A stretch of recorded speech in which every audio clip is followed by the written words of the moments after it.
Good evening. Very pleased to be part of this mini medical school presentation about climate change. And I'm going to be giving the first talk, an introductory talk, the health emergency of our changing climate.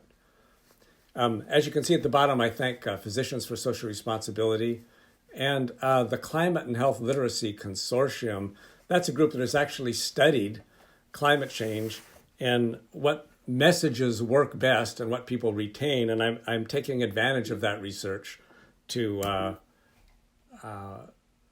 frame my messaging. So these are mostly the messages from the Climate Health Literacy Consortium. I've added a little, but the first message is that global warming is real, that we are causing it, and I have added unequally because I think that's important, and that it's bad for us, and again I've added unequally. There are things that we can do, and there are co-benefits to doing them. So that's the main part of the talk, and then there's just a little epilogue where I give what I hope will be an example of something you can do to make a difference, or something I did with a group I'm in. So the Lancet has had issues about climate change since 2009, and already then they said it could be the biggest global health threat of the 21st century, and they said the impacts will be felt all around the world, and not just in some distant future, but in our lifetimes and those of our children, and that has absolutely turned out to be true, and things have only gotten much, much more worrisome since that first climate change issue in 2009.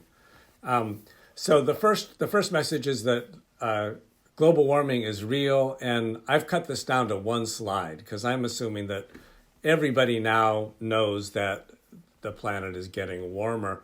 I picked this one because the source of it is interesting. The source is the Munich Reinsurance Company, which is one of the biggest reinsurance companies in the world.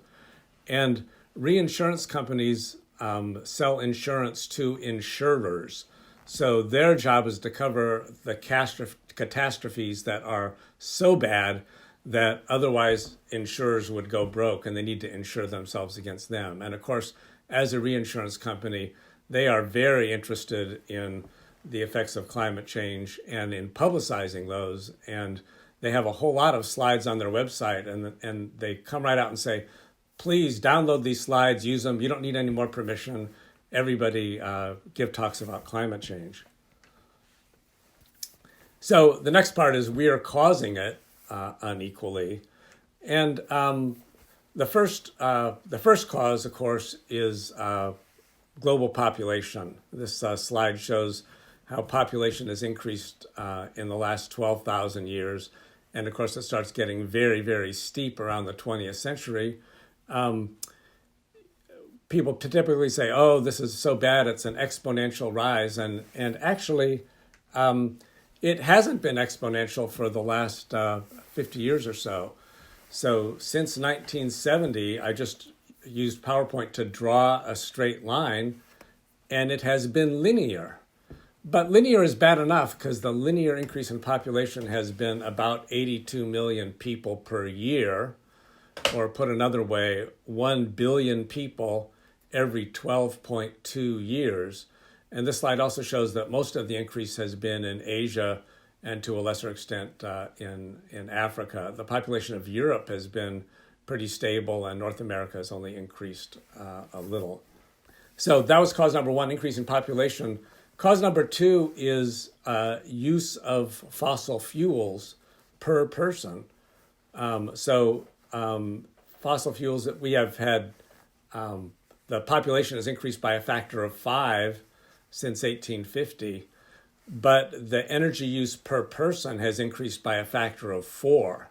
So you put those two together, and the total amount of energy, this is in exajoules, and exajoule is 10 to the 18th joules. That'd be 1 followed by 18 zeros. It's a measure of energy. Anyway, there's been a 20-fold increase in the use of energy. And from the color coding, you can see that mostly that has been fossil fuels. Gas, oil, and coal are the biggest contributors. So 20-fold increase in energy use, mostly fossil fuels. And what that leads to, when fossil fuels are burned, it leads to carbon dioxide, And concentrations of carbon dioxide have been closely correlated with temperatures for at least the last 800,000 years for which we have data.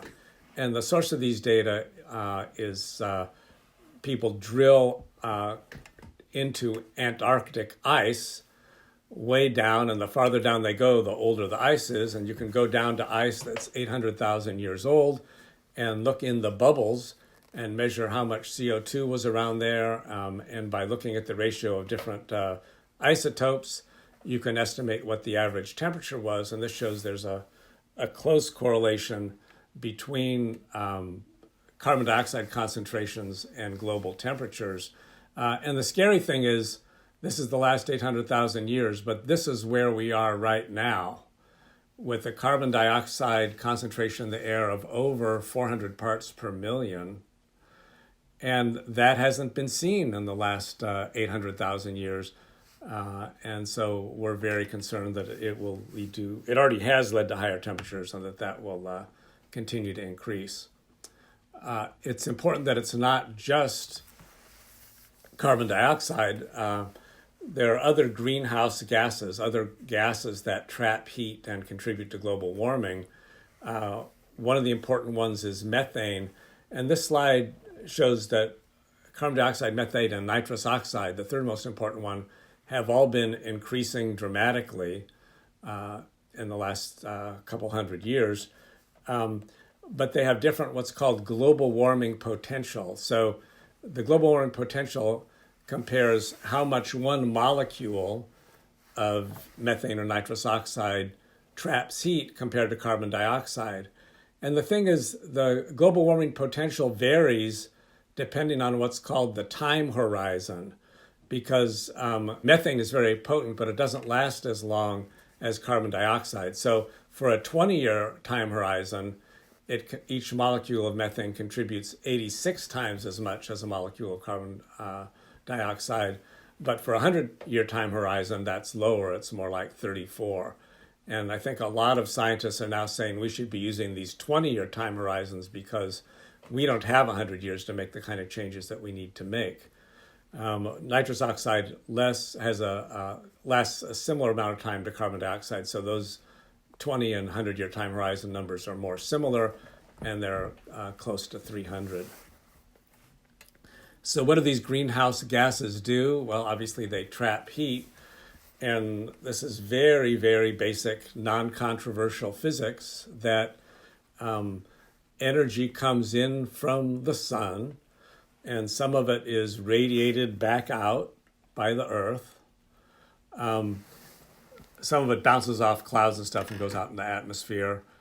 But some of it is trapped by greenhouse gases and is blocked from going out through the atmosphere, out into space. And the amount of warming of the Earth that we get depends on the balance of how much energy goes in versus how much energy goes out. And the greenhouse gases act like a blanket around the Earth in the atmosphere, keeping energy from going out, with the result that the Earth heats up. So that was the second cause, which is, so first was increased population, second, burning fossil fuels at a much higher rate. And the third is market failure. This is a quote from the Stern Review on the Economics of Climate Change. Climate change is a result of the greatest market failure the world has seen.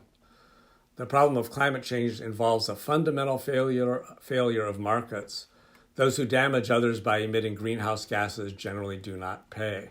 So there have been many calculations of, the actual cost of a gallon of gas in terms of the cost of the greenhouse gases that are released when you buy it, when you burn it in your car, or even the cost of a hamburger. And they're many times higher than the price you pay at the pump or at your Burger King, because those costs are externalized, meaning other people have to pay them.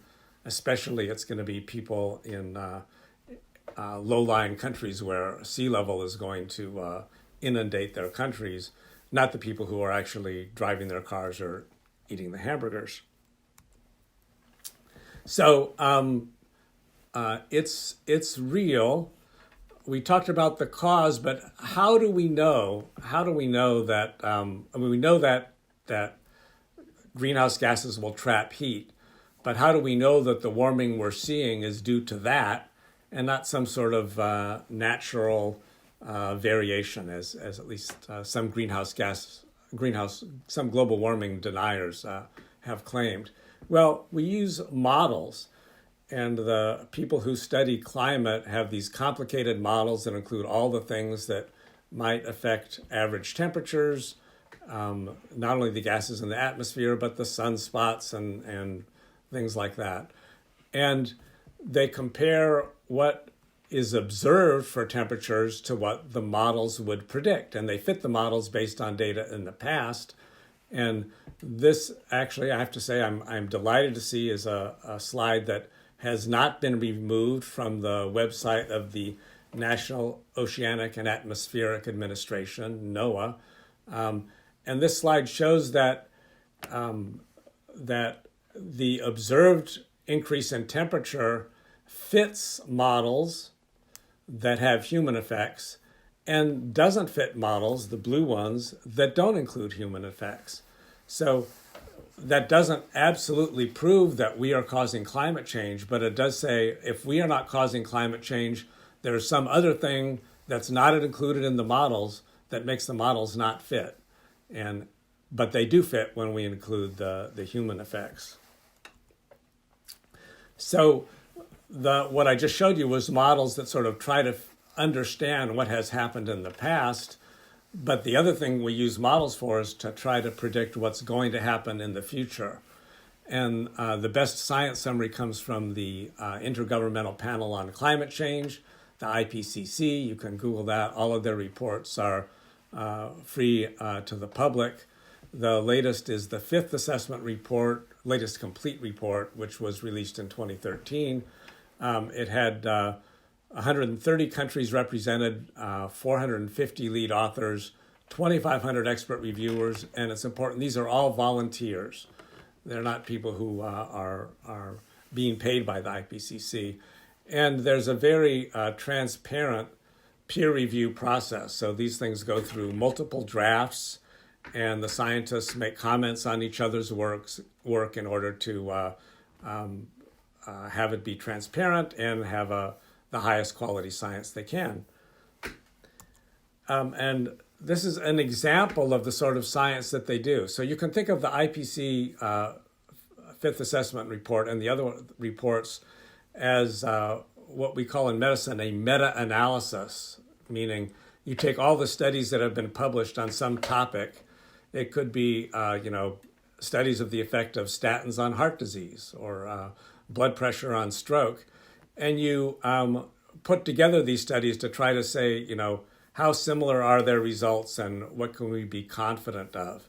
So this is just one example of the kinds of models the IPCC makes.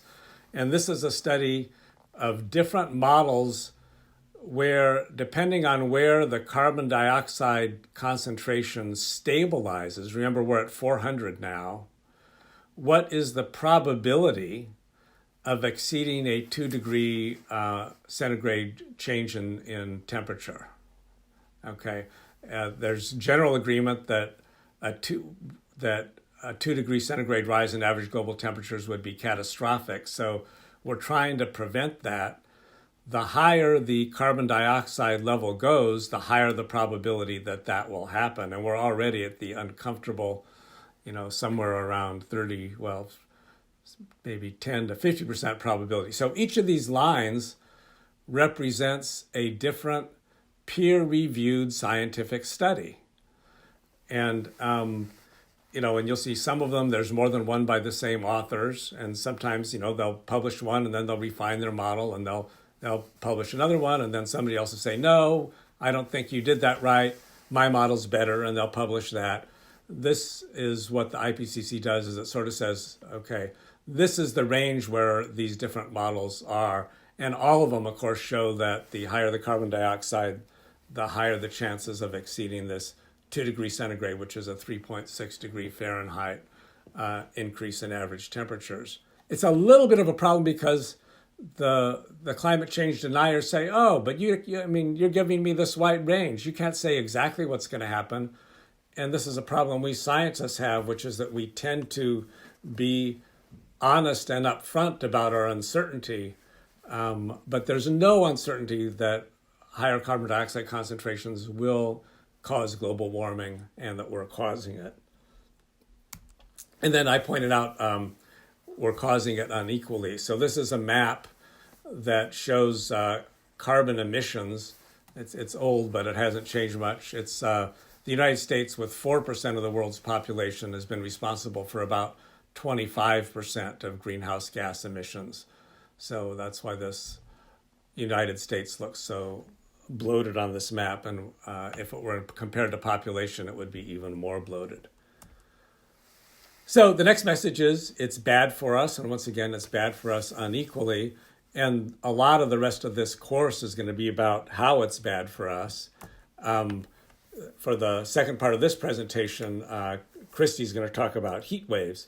But this is just from last June. A French meteorologist looked at the heat map of France, and it reminded him of the painting The Scream by Edvard Munch, because it looks like that. And the higher temperatures, and especially the heat waves, big problem, especially for vulnerable populations, that Christy will talk about next. Another problem, increase in wildfires, and anyone in the Bay Area certainly is very, very familiar with that. They, besides leading to horrible destruction of the stuff that's burned, they increase particulate pollutants and ozone. And you may remember for a while in 2008, we had the worst air quality anywhere in the world in the San Francisco area.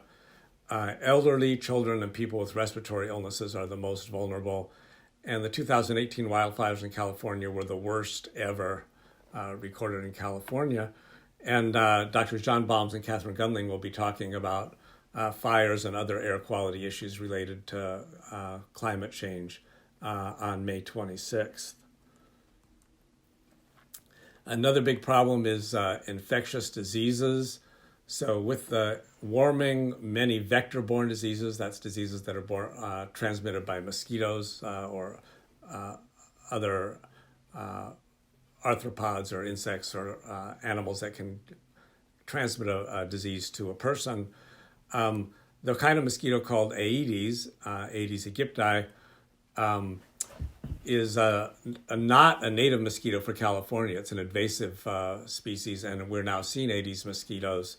I use a mnemonic for, at least for our med students, to help them remember what diseases are caused by Aedes mosquitoes. Chikungunya, dengue, yellow fever, and Zika. These are all bad diseases that you don't want to get. The Zika particularly for pregnant women, because it causes horrible microcephaly in the fetuses. And then there's waterborne diseases. So along with global warming comes a lot more flooding from storms, and that leads to societal disruption. And when you have things like that where the water supply isn't safe, then you get diseases like cholera, other infectious diseases transmitted by the fecal-oral route. Another huge problem is droughts that lead to the melting. You know, as the Arctic, you can sort of think of the Arctic ice as sort of acting like ice in an ice box that helps keep things cool. As that melts, things warm up, and we get lower crop yields, food insecurity, malnutrition, population displacement, and armed conflict. Maybe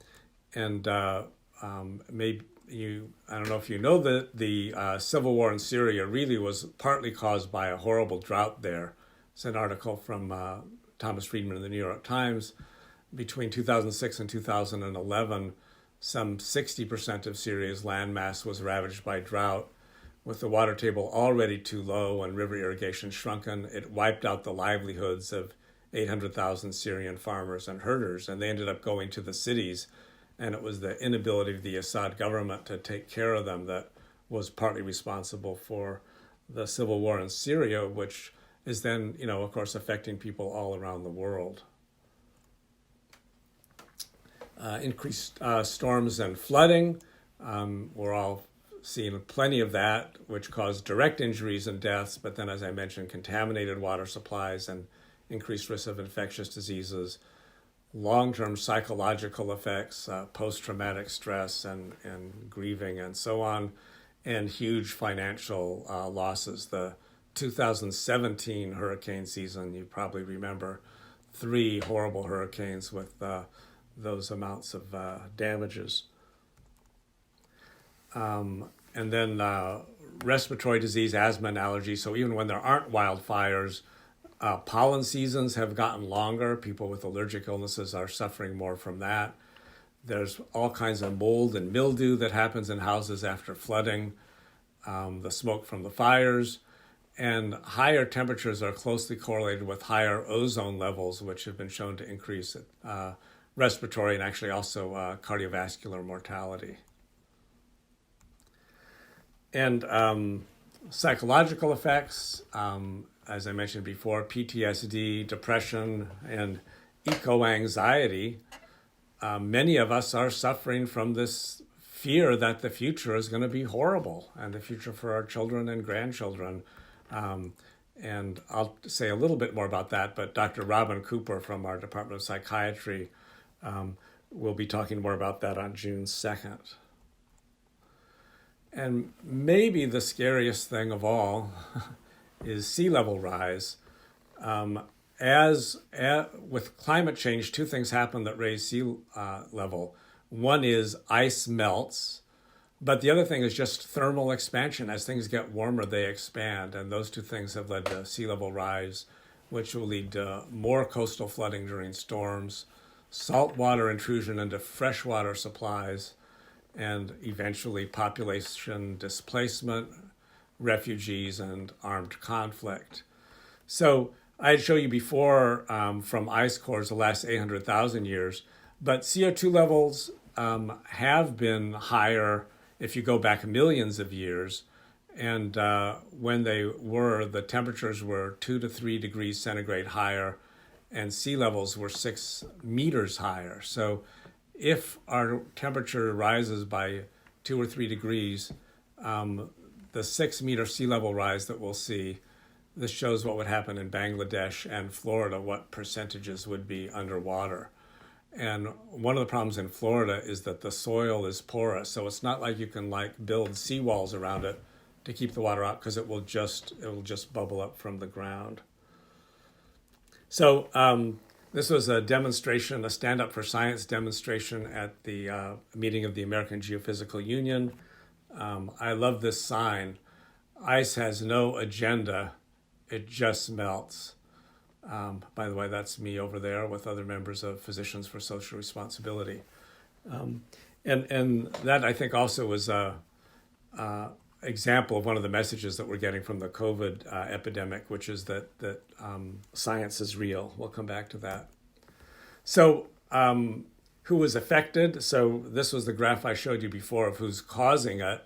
These are world maps showing who is affected, and you can see the huge discrepancy between the greenhouse gas emitters and the places that are suffering from drought, floods, storms, and so on. So it's the effects of climate change are very unequal. So that's the bad news.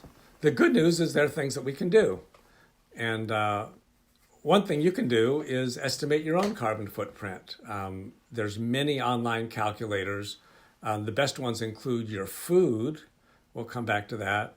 And they show the effects of changes you can make and are state specific. So you can Google carbon footprint calculator. My favorite is on the Nature Conservancy site. And the other place to Google is the Footprint Network, where you can see your environmental footprint. So the US per capita carbon footprint is about 21 tons. So after you've done that, if you're like I and many of us in academic medicine used to be, one of your biggest contributions to climate change and to your carbon footprint is airplane travel. And one trip to the East Coast from California, your share of that riding economy class is 1 to 2 tons of CO2. It's higher in economy plus and first class, 1 to 2 tons. And that's in relation, your typical per capita household electricity consumption in California, where we actually have a lot of hydroelectric power, is only 3 tons of CO2. So for years I was bugging my wife and my kids, oh, turn off the lights, you're wasting energy. And then I would hop on a plane and go to NIH for a meeting or something like that. And that would completely, totally swamp all the possible little conservation we could do. So one good thing about COVID is people are learning to get stuff done remotely. So reduce your travel by combining trips, and then considering offsetting your travel. If we have time afterwards, if there's questions, I can talk about carbon offsets. So another thing you can do is look at the food you eat. And it turns out not all foods are equal. And there's one particularly type of food that's that causes more climate change, more global warming. And that's ruminant meat, or meat from ruminant animals. So that's mostly beef and lamb. But animals that have a rumen digest the cellulose in grass or whatever they're munching on, partly by having bacteria that help them with that digestion, and a byproduct of that is the production of methane. And so when these animals are burping out methane, that goes up into the atmosphere, and that's why they cause so much more climate change and global warming than either pork, which is not a ruminant, or poultry. For fish, it depends how the fish was caught. If it's from trawling, where you have to have the boats running and burning diesel fuel, then it'll have a higher greenhouse gas footprint. But not only there are good things that we can do, but there are co-benefits of doing them. And this is the first slide about that. This is a meta-analysis. I mentioned meta-analyses before, when we group together studies, different studies, to try to find the best answer by combining the studies. And this is a meta-analysis of all-cause mortality, finding higher all-cause mortality for people who eat more meat. And there are studies suggesting that actually red meat is worse for you than white meat. So this led UCSF medical students to call on UCSF departments to go beef and lamb free because of the carbon footprint. And several departments, including my departments, Epidemiology and Biostatistics, and Pediatrics, OBGYN, Ophthalmology, Urology, Anthropology, History, and Social Medicine, have all pledged not to serve beef or lamb at their departmental events. And there's a lot more we can do to cut down on our red meat consumption. And the other thing, especially people in healthcare can do is look at our own carbon footprint. So the healthcare sector contributes about 4.4% of the world's greenhouse gas emissions. If we were a country, we'd be the 5th largest producer of greenhouse gases. And I think what all of us need to do is look in the place where we work, or the circles in which we operate, and look at, is there waste there? I work in healthcare, and so I look and notice and try and do something about healthcare waste, which is about 30% of our spending. It amounts to more than $3,000 per year. And discretionary funding for anything, including infrastructure, conservation, renewable energy, is constrained by the huge amount we spend and the huge amount we waste on healthcare. And this is a quote from the Academic Senate Sustainability Committee: trying to reduce the environmental footprint from healthcare without examining what we do is like trying to reduce our carbon footprint from travel without considering what trips we take. So this is actually my focus in my research and my day job. And there's another mini med school course going on, starts pretty soon. And I'm giving a talk in that one on June 3rd called Safely Doing Less, part of the mini med school course, What's Next? So my research really is focused on trying to find and reduce waste in healthcare. So another thing we can do is divest from fossil fuels. This is a quote from Bill McKibben. If it's wrong to wreck the climate, then it's wrong to profit from that wreckage. Fossil-free UC was started by students in 2012. In 2018, the UCSF Academic Senate Sustainability Committee, on which I serve, proposed a system-wide divestment memorial. That's like a resolution to the regents. The UCSF faculty passed this overwhelmingly, 79% in favor in 2019. And then it passed the system-wide academic senate, faculty all over the UC system with 77% support. And victory. This is the fossil-free UC site after a years-long campaign culminating in a full UC system-wide vote for fossil fuel divestment. The University of California financial officers announced they would divest $13 billion of endowment and $70 billion of pensions of fossil fuels. Yay! Although they did say they were doing it to save money because of their fiduciary responsibility, they got the message. So I want to just mention COVID. There's this horrible epidemic has a little bit of a silver lining. One, there has been a huge drop in greenhouse gas emissions, and if you live in the Bay Area, you may have noticed how clear the air is. It has introduced many to video conferencing and telehealth visits. UCSF telehealth visits have gone from 2% to, I think it's like 60, 70% now of visits. And it's an opportunity to learn from our mistakes. So if the argument, we can't do what the scientists tell us because it would be too expensive, so let's do nothing for now, I think has lost some credibility. And so I think COVID-19 presents a teachable moment. And this is actually comes from a conference call that Bill McKibben was on from our Climate Health Now group. So a teachable, one thing to learn is science is real. Ignoring threats does not make them go away.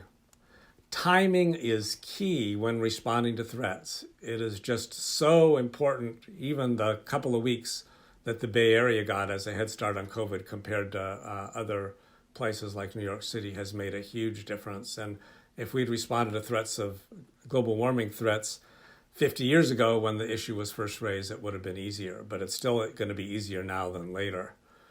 And that this also, COVID-19 in South Korea versus the USA.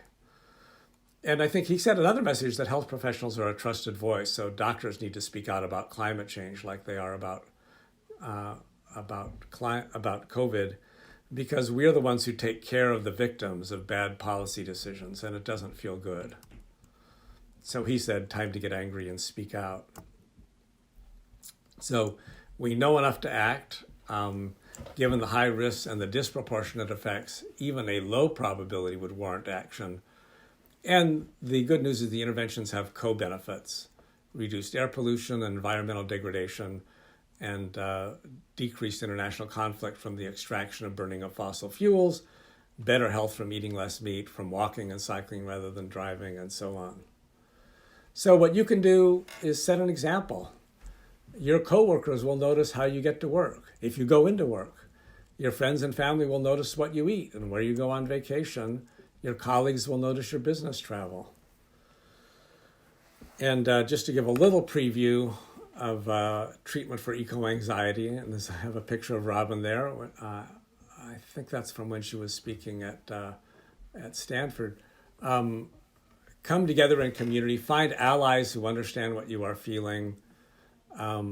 Take care of yourself with mindfulness, meditation, time in nature, and then identify what specific problems speak to you and get to work.